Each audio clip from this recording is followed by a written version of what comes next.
నయనం. ఈ మూవీ వచ్చేసి G5 ఓటీటీలో రన్ అవుతుంది.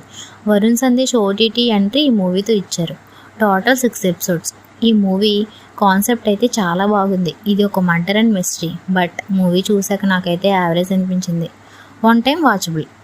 ఫస్ట్ 2 ఎపిసోడ్స్ అయితే చాలా బాగున్నాయి, కొత్త కాన్సెప్ట్లా అనిపించింది.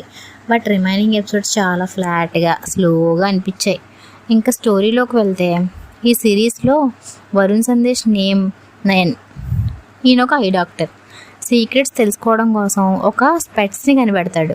ఆ స్పెట్స్ కనిపెట్టిన తర్వాత ఏమైంది, దానివల్ల ఏ సిచ్యువేషన్స్ క్రియేట్ అయ్యాయి, దాని స్పెసిఫికేషన్స్ ఏంటి అనేది మూవీ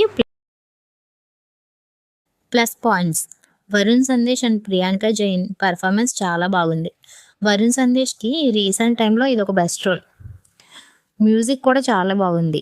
సినిమాటోగ్రఫీ కూడా మిస్టరీ మూవీకి తగ్గట్టుగా బాగుంది. మైనస్ పాయింట్స్ అయితే సెకండ్ హాఫ్ థ్రిల్స్ కానీ ట్విస్ట్లు కానీ ఏమి లేవు. అలా స్టోరీ వెళ్ళిపోతూనే ఉంటుంది. నేనైతే లాస్ట్ ఎపిసోడ్లో ఏమైనా ఉంటుంది ఏదో ఎక్స్పెక్ట్ చేశాను, కానీ అది కూడా ఏం లేదు. ఫ్లాష్ బ్యాక్ ఉంటుంది, అది కూడా అంత ఎమోషనల్గా లేదు. ఫైనల్గా అయితే సిరీస్ కాన్సెప్ట్ అయితే బాగుంది, బట్ దాన్ని పూర్తిగా యూజ్ చేసుకోలేదు.